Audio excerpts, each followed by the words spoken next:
प्यारे दोस्तों, आज हम आपको एक ऐसे वाक़ये के बारे में बताएंगे जिसको सुनकर आप बहुत ज़्यादा हैरान और परेशान होंगे कि एक बहुत बड़े मौलाना साहब की कब्र से एक लड़की बाहर निकली। लेकिन ये कैसे मुमकिन है और ऐसा क्यों हो सकता है, इसके बारे में बात करेंगे और हुजूर पाक की वो हदीस बताएंगे जिसमें रसूल अल्लाह ने फरमाया कि जिसने जिस कौम की मुशाबिहत इख्तियार की, यानी जिसने जिस कौम के तरीक़े को पसंद किया, वो उन्हीं में से है। मेरे दोस्तों, मुशाबिहत एक हालत का नाम है जो इंसान पर तारी होती है और मुशाबिहत करने से जिसकी मुशाबिहत की जाए उसकी ताज़ीम होती है। इसी वजह से आपने इसे हराम करार दिया। मेरे प्यारे दोस्तों, इस वाक़े में सबसे अहम बात यह है कि इतने बड़े मौलाना की कब्र से क्यों लड़की बाहर निकली, ऐसा क्यों हुआ, आज इसी वाक़े की तफसील से आपको आगाह करेंगे। मेरे प्यारे दोस्तों, वाक़या कुछ इस तरह है कि मक्का में एक मरतबा एक आलिम दीन का इंतकाल हो गया। उन्हें मुसलमानों के कब्रिस्तान में दफन कर दिया गया। उनकी मौत के कुछ सालों के बाद एक और शख्स का इंतकाल हुआ। अब क्योंकि अरब का दस्तूर है कि जब कोई कब्र पुरानी हो जाए तो उस कब्र में पुराने मुर्दे की जगह नए मुर्दे को दफन कर देते हैं और इस तरह कई मुर्दे एक कब्र में दफन होते हैं। लिहाजा उस शख्स को दफन करने के लिए मौलाना साहब की कब्र खोली गई ताकि नए मुर्दे को इस कब्र में दफन कर दिया जाए।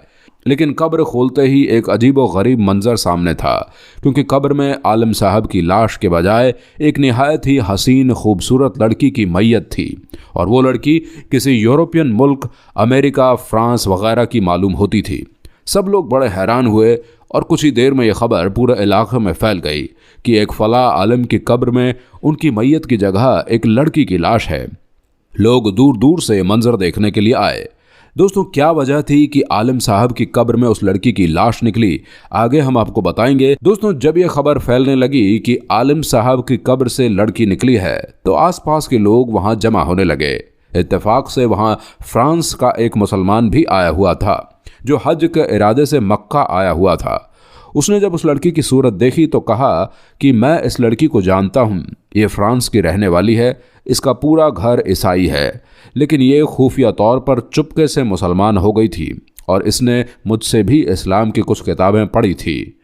फिर कुछ दिन बाद ये बीमार होकर मर गई तो इसके घर वालों ने इसे ईसाइयों के कब्रिस्तान में दफन कर दिया।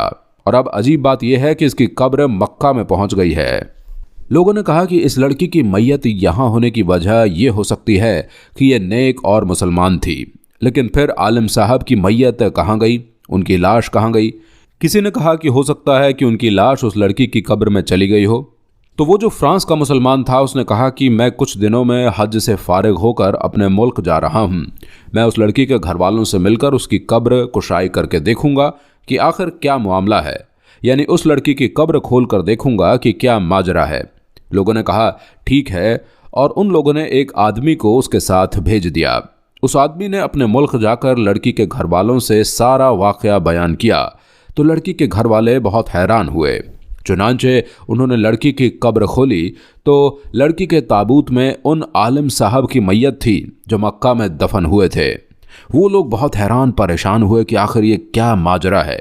जब ये खबर मक्का पहुंची कि उन आलिम साहब की लाश ईसाइयों के कब्रिस्तान में है तो सबको बहुत हैरानी हुई कि लड़की का मक्का में होना तो उसके मुसलमान होने और नेक होने की वजह से है, लेकिन आलिम साहब से ऐसा क्या गुनाह हो गया था जिसकी वजह से उन्हें ईसाइयों की कब्रिस्तान में पहुंचा दिया गया। चुनांचे उसकी बीवी से पूछा गया कि तेरे शौहर में ऐसी कौन सी बात थी जो उसके साथ ये मामला पेश आया। उसकी बीवी ने कहा, मेरा शौहर तो बड़ा नेक और नमाजी इंसान था, तहज्जुद गुजार था और कुरान पढ़ने वाला था। लोगों ने कहा कि सोच समझ कर बताओ, आखिर कोई तो बात होगी जिसकी वजह से इतना सब कुछ हो गया।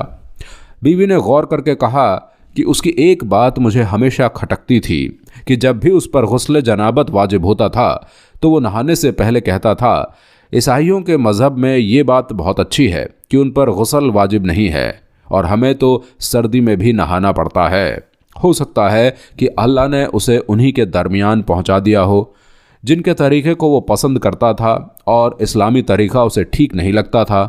दोस्तों, हो सकता है कि लोग इस वाक़े से इत्तफ़ाक़ ना करें, लेकिन हम सब के आका हज़रत मोहम्मद मुस्तफ़ा की इस हदीस से कौन इनकार करेगा कि आप सल्लल्लाहु फरमाते हैं कि जो शख्स जिस कौम से मोहब्बत करता है और उसी के साथ मैशूर होगा।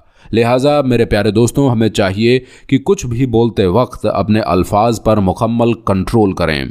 हज़रत अली फरमाते हैं कि बोलने से पहले अल्फाज इंसान के ग़ुलाम होते हैं, लेकिन बोलने के बाद इंसान अल्फाज का ग़ुलाम बन जाता है। हज़रत अली फरमाते हैं कि मुंह एक दुकान है और ज़बान उसका ताला। जब ज़बान खुलती है तो मालूम होता है कि दुकान लोहे की है या सोने की।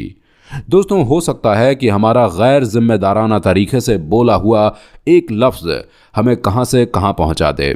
अल्लाह पाक से दुआ है कि अल्लाह अमल करने की तौफीक अता फरमाए।